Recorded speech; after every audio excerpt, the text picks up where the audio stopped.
Hi, I'm Josh and I cook a lot, and today I'm here with Thomas from Butcher's. So I've been using Butcher's Bone Broth for a really long time. It's one of my favorite pantry items. I always have some Butcher's Bone Broth in my fridge, and we are going to show you today our favorite ways to utilize it at home. So, a little secret about me, I'm a third generation butcher from Switzerland, and I make this broth really the old school, the old fashioned style, almost forgotten art, a lot of bones in it, so it jiggles, and actually only 3 ingredients. So crazy. Water, carrots, and bones. And yeah, my signature is it has to jiggle, you know, like that Absolutely. good stuff is inside. Yeah. Let's show you guys how to make the best items using this bone broth. Let's get to it. We got oxtails, which we salted overnight. We're going to start these fat side down. So for oxtail, it's very important that you have the fat side down. Then you just render out its own fat, and then you don't have to add anything to it. All you're looking for is golden brown, and keep rendering out that fat, and then we'll move on to the beef cheeks and the short ribs. Short ribs go next. And remember, when you're searing meats and you want to lock in all that flavor, just sear both sides. Leave some spaces unseared so it can actually soak up the juices. So from a butcher's standpoint of view, absolutely what Josh is doing is brilliant.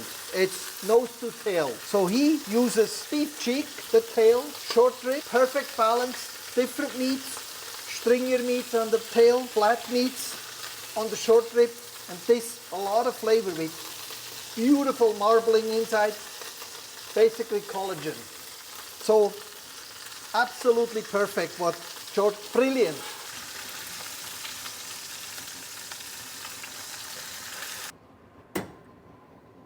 So Josh, why you grill the dates? So when you grill the dates, they get super, super sweet. They almost get like, it kind of has like a caramely, almost like a bonfire kind of flavor to it, but it doesn't taste burnt. These guys have a lot more spice and they add a great amount of color as well.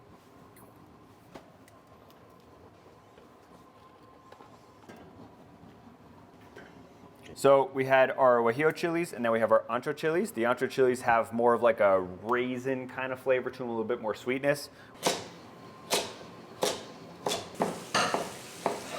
It's a little bit rough. Let me smash it a little bit.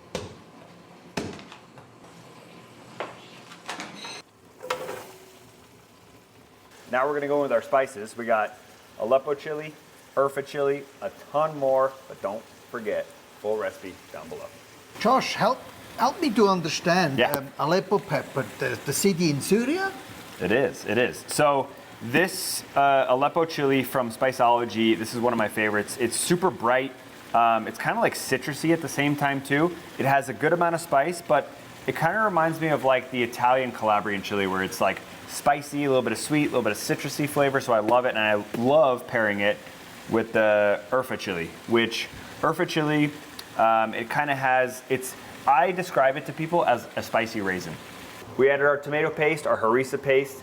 We cooked all that down. We have all of our spices brought to life, and we added our cider vinegar, scraped the bottom, all that fond, all that amazing flavor. And now we're gonna go in with the star of the show, Butcher's Bone Broth. We're using the beef bone broth. Obviously, it's a beef dish. So we're gonna use about 3 of these. And remember, this is the best bone broth you can get on the market right now. And it's made with 3 simple ingredients. Let's go.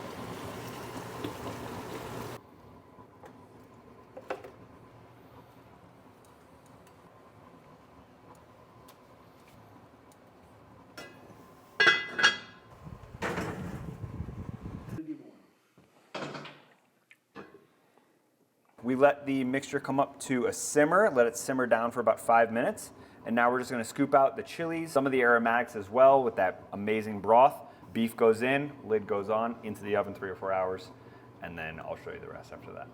So we were actually just talking about this. Birria, you know, it started as a goat recipe. Yep. And then it kind of transformed into beef, probably because it's more available in the States for sure, Yep. you know. But then we were just talking about as well, you know, that birria craze started a few years ago. It blew up on social media and actually started right near where you live. In the Bay Area. Yeah. Out of a food truck. Amazing. And now you see birria ramen. Everything. Anything you could take with these flavors, you can make it into some sort of birria. We have our Middle Eastern quesadilla. We had a mix of oxtails, beef cheeks, beef short ribs, all in there, a little mix between Mexican, Middle Eastern spices, aromatics. We have our broth, we strained it out. Now we have my favorite tortilla from Hacienda. We're gonna dip it in the fat that kind of rises to the top, and it's gonna turn the whole tortilla this incredible, like radiant orange, red color from all those spices, all the beef fat.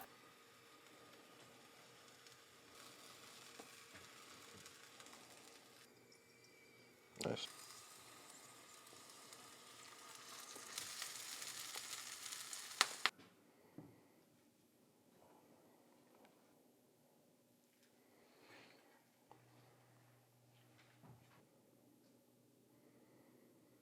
You go first.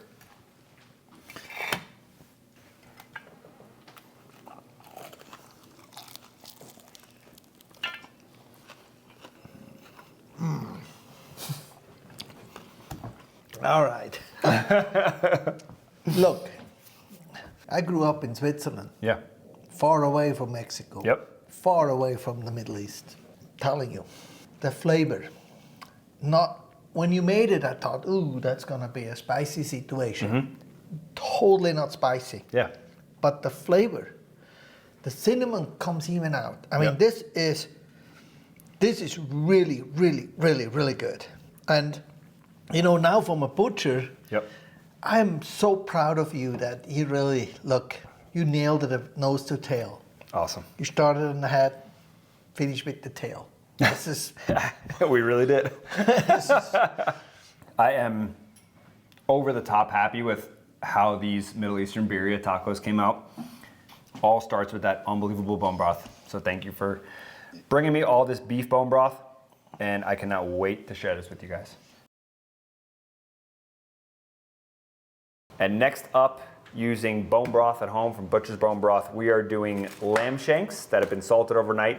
We're gonna braise it down with a bunch of pomegranate, served with basmati rice that's also cooked in a different type of bone broth, which Thomas is gonna tell us about. And that's my third bone broth. I have ginger turmeric, so fresh ginger, fresh turmeric.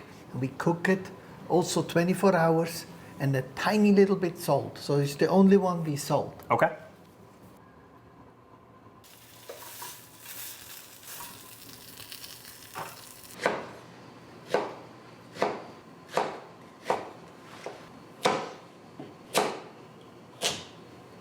What's everything in this pot? So after we seared off our Raza Hanut seasoned lamb shanks, we removed it and then added our aromatics. So we have some red onion, some thyme, carrots, a cinnamon stick, some star anise, and some urfa chili. Again, that urfa chili kind of brings it all together really, because it's gonna be a little sweet with the honey and the pomegranate, which we're putting in next. So you need something to kind of balance that. So let's move on to the next step.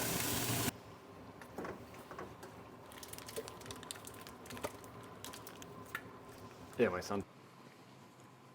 So to pair with my pomegranate braised lamb shanks, we're doing basmati rice, and we're cooking it strictly in the ginger and turmeric bone broth. Tell me a little bit about this and what makes this so delicious. Well, so again, I use a lot of chicken feet to make it gelatinous. Yep, for the Then- jiggle. Yep, that jiggle. Yep. Absolutely. Good stuff is inside. So, and then I use fresh ginger and fresh turmeric. Wow. And a little bit of a pink salt. Okay. And that's it. Pomegranate braised lamb shank, ginger turmeric rice, all using Butcher's Bone Broth. From a butcher standpoint of view, I just want to bring a few things to the plate. Yeah. So when you see the bone, the meat pulled back, so perfectly braised. It will fall off the bone. It will. And I'm telling you, this dish smells. Let's go. Dig in. I want you to try this one out first. Thank you. Absolutely. Thank you. Couldn't have done it without you and your amazing broth.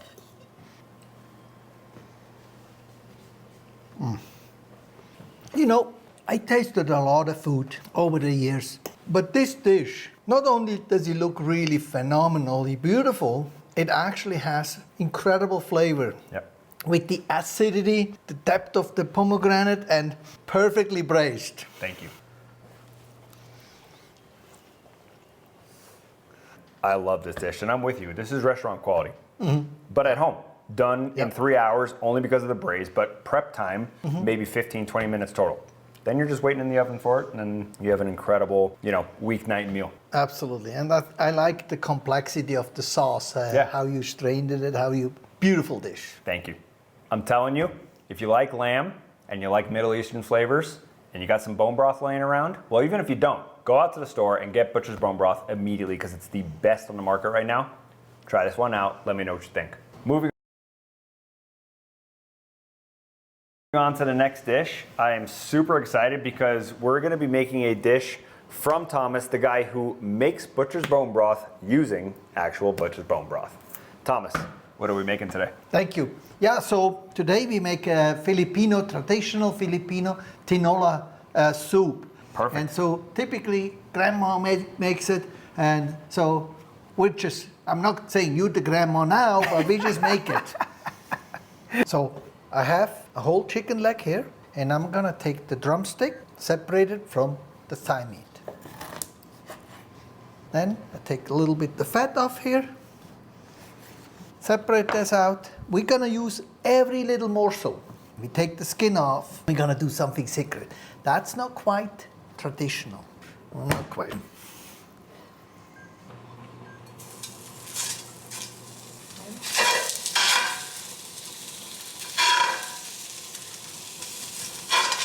Born and raised in Switzerland as a third generation butcher, you packed up your stuff, you moved all the way to the US, you landed in San Francisco. You're in San Francisco for a number of years. You have a rotisserie cart, a bone broth company, and also a sous vide packed company where you can find amazing meats in different stores. Why a Filipino dish?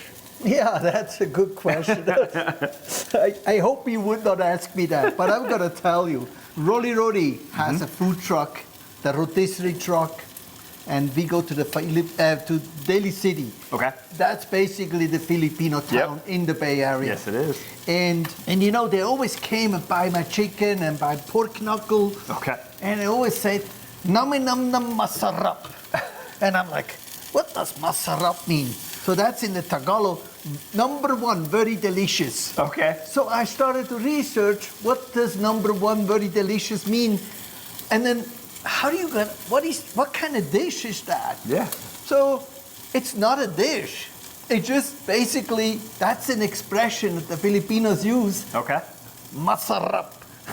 And this apparently is called oftentimes, this is masarap.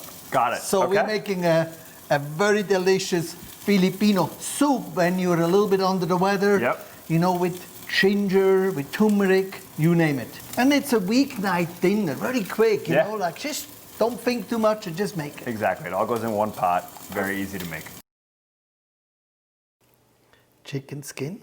When you and I started talking about bringing your bone broth and showing people what you can make at home, you put this up first and you said, I want to make this. Traditionally, the way I show you how traditionally eat, but you're the lucky one with the chicken. I'm the unlucky one. I'll just take the skin. Okay. So kind of do it like that. Okay. A little bit of rice. Little bit of rice, and then you just dig in here, and you get a little bit of this, chayote and spinach and chicken skin. Perfect. And then let's do it. I'm gonna take that same bite, and then we'll go back in the actual chicken.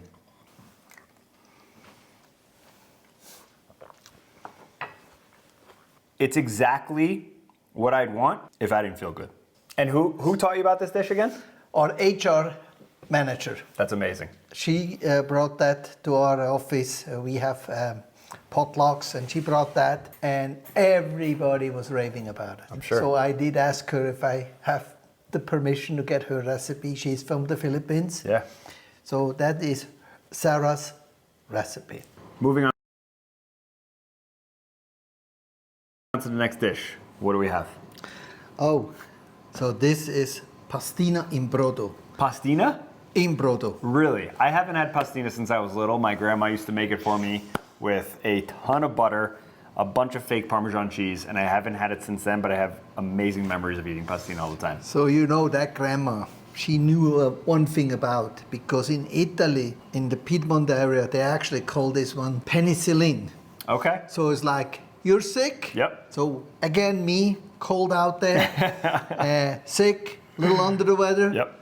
Pastina and brodo, that's like, phew, goes through the roof. Beautiful. Parmesan rind, that's just leftover I had, and I always collect that, and I think it's one of the best ingredient. I would agree. So- Yeah, we always save our Parmesan rinds. There's so much you could do to it. Add it to broths. Yep. It adds a ton of flavor. It does, I hate to say it, but it does add that umami, kind of like, Yep. where's that flavor coming from? You know? Yep, correct. You're wandering around the dish and just, it's so deep in the mouthfeel, and it's Yeah. just, satisfying. I mean, when you grate a little bit of Parmesan over a dish, it doesn't even have to be an Italian style dish. No. It just adds something else that you can't really get from anything else.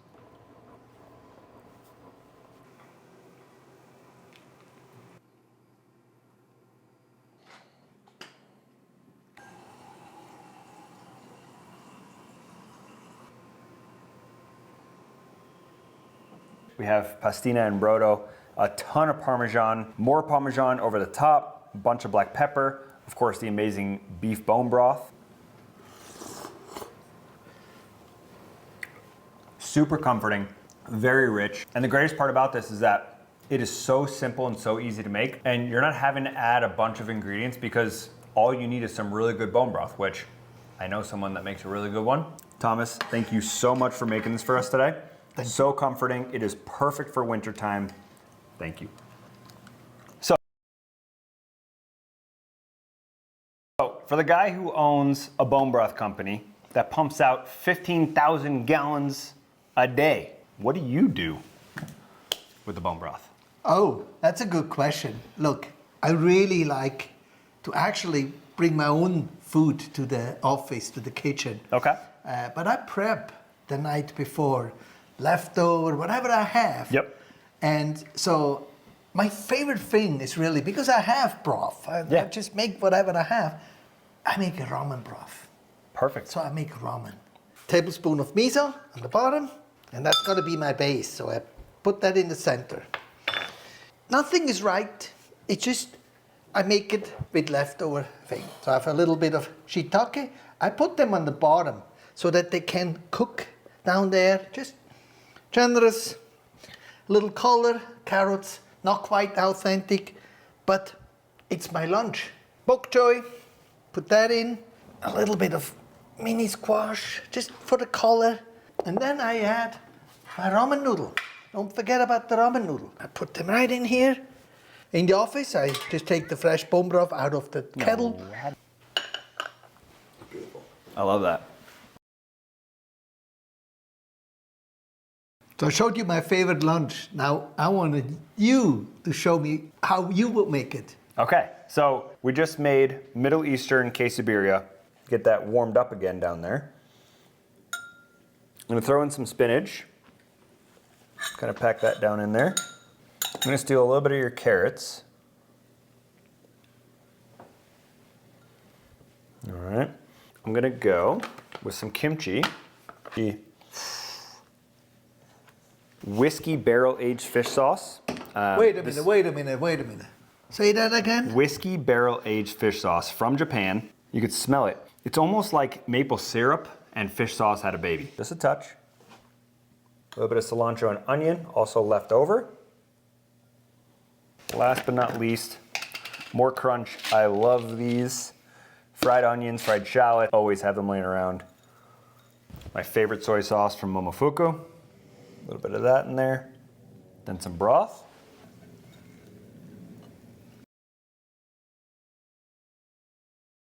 So put 2 spoons of rice in it. Then I take noodles. And now this is a crime. I add that starch over it. And then I debone those chicken quickly. Yep. Chop them up a little bit. One on top here. So right there. Little ginger. Cut the ginger off. Little soy sauce. So right on the cutting board. Okay. A little bit more rice. And then magic. The crispy chicken skin makes its way back. And that broth is, which is the base to this broth? The chicken or the chicken ginger turmeric? Chicken, ginger, turmeric. Perfect. And then you added a Thai chili and a piece of kombu. Correct. And Beautiful. now the kombu comes as well. A little bit of miso added to that. Cannot wait to taste that one. Look at everything you can make just by having some leftovers lying around and some amazing butcher's bone broth. Chicken and rice, Korean style beef and noodles, and then a mixture of noodles, chicken, veggies, everything from just what you had lying around. Cannot wait to try these out. I love it. I think it's a And it's a mishmash of just everything we had lying around. Totally. Great You know? lunch. You don't need to have a fancy lunch. This is it. This is also very, it's inexpensive. Inexpensive, it's balanced, it's healthy. It's gonna get you through the day. You're not gonna be feeling totally full. You're gonna be feeling great after you eat this. Next up, we have our leftover birria meat. We have noodles. We have some crispy shallots, so a mix of cilantro and onion, kimchi, soy sauce, and whiskey barrel-aged fish sauce.